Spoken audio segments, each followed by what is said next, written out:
नमस्कार, एजुकेटेड बबीता के official channel में आप सभी का स्वागत है। आज वर्णमाला की क्लास 4 है। इससे पहले वर्णमाला की 3 क्लास हो चुकी है, जिसमें हमने वर्णमाला से संबंधित महत्वपूर्ण तथ्यों को पढ़ लिया है। यदि आपने वो क्लासें नहीं देखी होगी तो सबसे पहले आप प्लेलिस्ट में जाके उन क्लासेस को देख लें, उसके बाद इस क्लास में आना, क्योंकि आज हम इस क्लास में वर्णमाला से संबंधित महत्वपूर्ण प्रश्नों का अभ्यास करेंगे, जिसमें हम सबसे पहले प्रश्न को करेंगे। प्रश्न नंबर 1 है कि निम्नलिखित में से कौन से वर्ण अंतस्तः वर्ण नहीं है। तो हमने पढ़ा था कि जो अंतस्तः वर्ण होते हैं वो 4 होते हैं, य, र, ल, व। तो अब हमने देखना है कि इनमें से कौन सा वर्ण जो है अंतस्तः वर्ण नहीं है। तो कौन सा नहीं है? य भी है, र भी है, व भी है, और ये जो ह है वो हमारा अंतस्तः वर्ण नहीं है। इसका मतलब ये हुआ कि इसका जो बी ऑप्शन है वो बिल्कुल सही होगा। ठीक है, तो अब प्रश्न को आगे की ओर बढ़ाते हुए प्रश्न नंबर 2 है, य, र, ल, व व्यंजनों को कौन सा व्यंजन कहते हैं। मतलब य, र, ल, व व्यंजनों को कौन सा वर्ण कहते हैं। तो ये तो हमने अभी भी अध्ययन कर लिया कि य, र, ल, व व्यंजनों को अंतस्तः व्यंजन कहते हैं। ठीक है, फिर आता है प्रश्न नंबर 3 है, निम्न में से कौन से मूल स्वर होते हैं। तो हमने पिछली क्लासों में पढ़ लिया है कि जो मूल स्वर होते हैं वो हमारे पास 4 होते हैं, और 4 कौन कौन से होते हैं? अ, ई, उ और री, ये होते हैं हमारे पास मूल स्वर। तो इसका जो सही ऑप्शन होगा वो होगा हमारा सी ऑप्शन। ठीक है, अब हम अगले क्वेश्चन की ओर बढ़ते हैं। अगला क्वेश्चन है हमारे पास, हिंदी वर्णमाला में ऊष्म व्यंजन कौन कौन से होते हैं। तो हमने पढ़ लिया था कि ऊष्म व्यंजन जो होते हैं हमारे पास 4 होते हैं। 4 कौन कौन से? श, श, स और ह। तो ऊष्म व्यंजन हमारे पास 4 होते हैं। इसका मतलब ये है कि इसका जो ऑप्शन नंबर ए है वो हमारा सही होगा। फिर आता है प्रश्न नंबर 5 है, हिंदी के जिन वर्णों का उच्चारण करते समय कम सांस का प्रयोग किया जाए उन वर्णों को क्या कहते हैं। जिन वर्णों का उच्चारण करते समय कम सांस का प्रयोग किया जाता है उन वर्णों को क्या कहते हैं। तो कौन से होते हैं वो होते हैं अल्प प्राण। मतलब अल्प मतलब कम और प्राण मतलब सांस या श्वास। तो इसका मतलब ये हुआ हमारा जो सी ऑप्शन है वो बिल्कुल सही है। फिर आता है हमारा प्रश्न नंबर 6, प्रयत्न के आधार पर ल वर्ण किस प्रकार की ध्वनि है। तो प्रयत्न के आधार पर जो है ल वर्ण जो है वो हमारी पार्श्विक ध्वनि होती है। पार्श्विक ध्वनि होती है जिसका उच्चारण करते समय हवा पार्श्व के दोनों हिस्सों से निकलती है, उसको कहते हैं पार्श्विक व्यंजन। तो वो हमारा होता है ल वर्ण।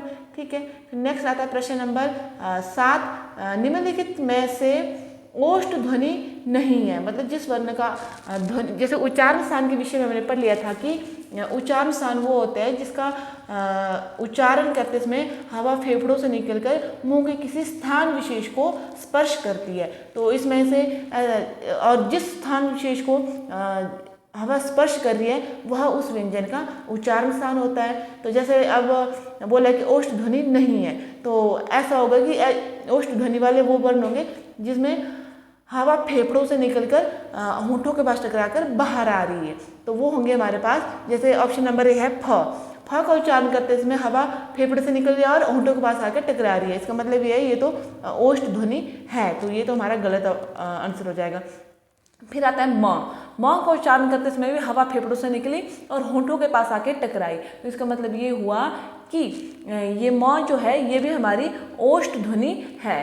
ठीक है, फिर आता है हमारा च का उच्चारण करते समय हवा फेफड़े से निकलकर तालू के पास जाकर टकरा रही है। तो इसका मतलब ये हुआ कि इसका जो उच्चारण स्थान हुआ वो हुआ हमारा तालु। और प का उच्चारण स्थान भी ओष्ठ ही होगा, क्योंकि इसका उच्चारण करते समय भी हवा होंठों के पास आकर टकरा रही है। तो इसका जो सही आंसर जो होगा वो होगा हमारा सी ऑप्शन। अगले प्रश्न की ओर बढ़ते हैं। प्रश्न नंबर 8, निम्न में से कौन सा व्यंजन पार्श्विक व्यंजन है। इसके बारे में हमने विस्तृत जानकारी ले ली है पहले क्वेश्चन में, तो ये रिपीट हुआ है। तो इसका जो सही ऑप्शन है वो होगा हमारा सी, मतलब ल। अगला क्वेश्चन है, हिंदी तालव्य ध्वनियाँ कौन सी है।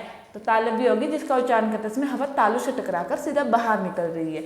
तो वो होंगी हमारी, देखो च है, च का उच्चारण करते समय हवा तालु के पास टकरा रही है और फिर बाहर निकल रही है। फिर है छ, छ का उच्चारण करते समय भी हवा तालु के पास टकरा रही है और बाहर निकल रही है। फिर है ज, ज का उच्चारण करते समय भी हवा तालु के पास टकरा रही है और बाहर निकल रही है। तो इसका मतलब ये है कि इन तीनों का जो उच्चारण है वो तालु है, मतलब तीनों के तीनों जो है तालव्य ध्वनियाँ है। इसका मतलब ये होगा कि इसका जो सही आंसर होगा वो होगा हमारा डी।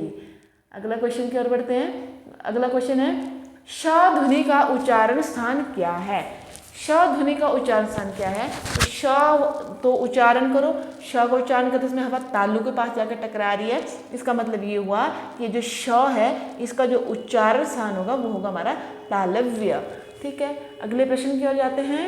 अगला प्रश्न है हमारा पास, कौन सी ध्वनि अल्प प्राण है? अल्प प्राण होती है जिसका उच्चारण करते इसमें कम श्वास का प्रयोग करना पड़ता है। तो अल्प प्राण होता है हमारे पास स्पर्श का पहला, तीसरा, पांचवा और अंतस्थ। अंतस्थ होता है य, र, ल, व। ठीक है, तो इसमें देखते हैं हम अल्प प्राण कौन कौन से हैं। ध जो है वो स्पर्श का चौथा व्यंजन है, इसका मतलब ये नहीं होगा। फिर आता है थ, थ जो है स्पर्श का दूसरा व्यंजन है, ये भी नहीं होगा। फिर आता है त, ये जो त है ये स्पर्श का पहला व्यंजन है। इसका मतलब ये हुआ कि इसका जो सही आंसर होगा वो होगा हमारा सी ऑप्शन। और ये जो फ है ये भी दूसरा है स्पर्श का, इसका मतलब ये है ये भी हमारा अल्प प्राण नहीं है। यदि आपको ये चीज़ें समझ नहीं आ रही है कि स्पर्श का पहला दूसरा क्या होता है, तो इससे पहले मैंने वर्णमाला से संबंधित 3 वीडियो डाल दी है, उसको जरूर देखें और उसके बाद यहाँ पे अभ्यास करने के लिए आए तो आपको अच्छे से समझ आ जाएगा। ठीक है, फिर आता है प्रश्न नंबर 12, निम्नलिखित वर्गों में से कौन सा वर्ग मूर्धन्य ध्वनियों का है? मूर्धन्य मतलब जिसका उच्चारण करते इसमें हवा मूर्धा के पास टकराए। मूर्धा मतलब दांत के पीछे, जैसे जो हमारा थोड़ा सा नीचे की तरफ उभरा हुआ जो हिस्सा होता है उसको बोलते हैं हम मूर्धन्य ध्वनियाँ। तो मूर्धन्य ध्वनि होती है हमारे पास ट, ठ, ड और ढ। तो ये होती है हमारी मूर्धन्य ध्वनियाँ। ऑप्शन नंबर सी जो है इसका सही जवाब होगा। तो ऑप्शन नंबर ए जो है वो है प, फ, ब, भ। ये इनका जो उच्चारण होगा वो ओष्ठ से होगा। फिर च, छ, ज, झ है, इसका जो उच्चारण है वो हमारा तालु से होगा। और नेक्स्ट है त, थ, द, ध, इसका जो उच्चारण होगा वो होगा हमारा दंत से। तो इसका जो 12 का जो सही ऑप्शन है वो है हमारा सी।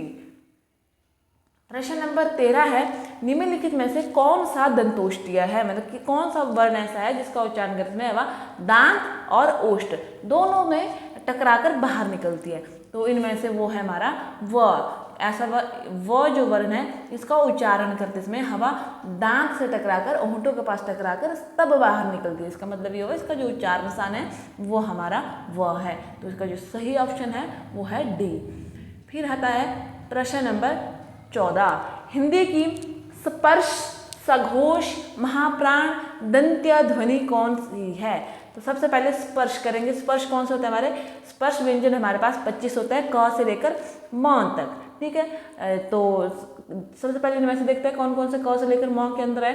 तो ध तो हमारा क से म के अंदर है, पर ये जो ह है वो म से बाहर निकलता है। मतलब ये जो ह जो है वो हमारा ऊष्म व्यंजन है। इसका मतलब ये है ये जो ऑप्शन है वो कट गया। थ भी म के अंदर है, तो मतलब म से पीछे है, मतलब क से म के बीच में है। तो फिर इसका मतलब ये हुआ कि बी ऑप्शन कट गया, डी ऑप्शन कट गया। अब हमारे पास 2 ऑप्शन है। अब देखते हैं सघोष व्यंजन। सघोष व्यंजन होता है तीसरा, चौथा और पांचवा। तो सघोष में देखो ये जो ध है वो कौन सा व्यंजन है? स्पर्श का चौथा है, इसका मतलब ये सघोष में आ रहा है। और ये जो थ है ये देखते हैं अब सघोष में आता है कि नहीं। तो ये जो थ है ये क्या है? ये स्पर्श का दूसरा व्यंजन है। इसका मतलब ये है कि ये जो थ है वो इस क्वेश्चन से हट जाता है, मतलब ये सघोष नहीं है। इसका मतलब ये जो थ है वो ऑप्शन भी गलत हो गया। इसका मतलब ये होगा हमारा ध जो ऑप्शन है हमारा सही होगा। इसके बाद हम देखते हैं कि महाप्राण। महाप्राण क्या होता है? महाप्राण होता है स्पर्श का दूसरा और चौथा। ये जो ध है वो हमारा चौथा वर्ण है, इसका मतलब ये भी सही है। फिर आता है कि दंत्य। दंत्य जिसका उच्चारण करते समय हवा दांत के पास टकराती है। तो ध है, ध का उच्चारण करते समय हवा दांत के पास टकराती है।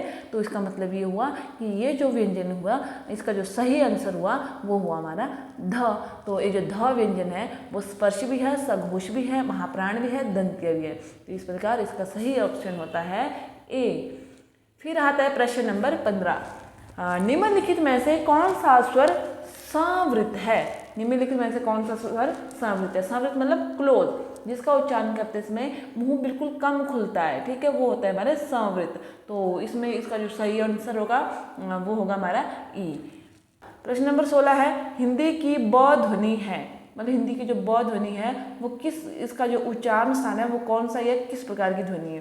तो इस ब का उच्चारण करते समय हवा फेफड़ों से निकलकर होंठों के पास जाकर टकरा रही है। इसका मतलब ये है कि जो ब का उच्चारण स्थान है वो हमारा ओष्ठ है। तो इसका जो सही आंसर होगा वो होगा हमारा बी ऑप्शन।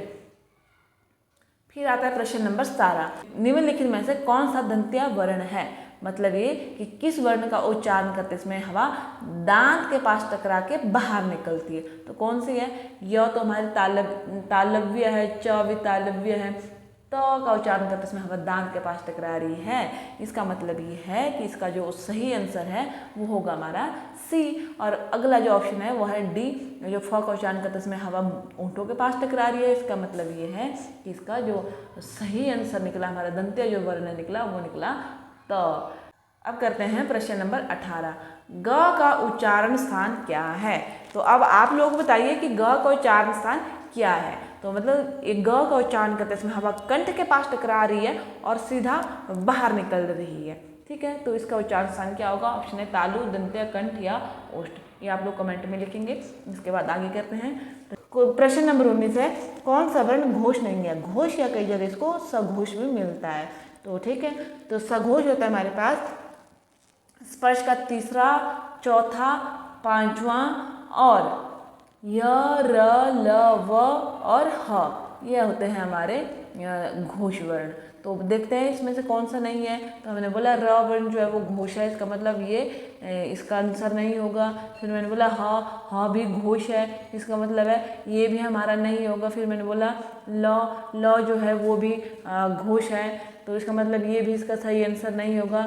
फिर आता है छ जो है, छ कौन सा वर्ण स्पर्श का दूसरा व्यंजन है, इसका मतलब ये है, ये जो है हमारा इसका सही आंसर होगा। जो छ व्यंजन है ये हमारा सघोष नहीं है। इसका मतलब ये हुआ, इसका जो सही आंसर हुआ वो हुआ हमारा डी। फिर आता है प्रश्न नंबर 20, निम्न में से किन ध्वनियों को अनुस्वार कहा जाता है? अनुस्वार क्या होती है? स्वर के बाद आने वाली नासकीय ध्वनियाँ या स्वतंत्र रूप से उच्चारित ध्वनियाँ। फिर आता है व्यंजन के बाद आने वाली ध्वनियाँ या स्वर एवं व्यंजन की संयुक्त ध्वनियाँ। तो इसका सही आंसर क्या होगा? इसका जो सही आंसर होगा वो होगा स्वर के बाद आने वाली नासकीय ध्वनियाँ। तो स्वर के बाद आने वाली नासकीय ध्वनियों को अनुस्वार कहा जाता है। इसी के साथ हमारा वर्णमाला का टॉपिक समाप्त होता है और इसके अभ्यास प्रश्न भी हमने कर लिए हैं। तो अभी मैंने एक क्वेश्चन किया था आपसे कि ग का उच्चारण स्थान कौन सा है? तो इसका जो उच्चारण स्थान है वो है हमारा कंठ। तो मैंने बोला इसका उच्चारण करते समय हवा कंठ के पास आई और सीधा बाहर निकली, कंठ में टकराकर सीधा बाहर निकल रही है, वो होती है हमारी कंठीय ध्वनियाँ। तो इसका ग का जो उच्चारण स्थान होगा वो होगा कंठ, और इसका जो सही आंसर होगा वो भी कंठ ही होगा, मतलब सी ऑप्शन। तो इसी के साथ आज की वीडियो समाप्त होती है। अब हम अगली वीडियो में अगली टॉपिक के साथ मिलेंगे। तब तक के लिए धन्यवाद। Thank you for watching.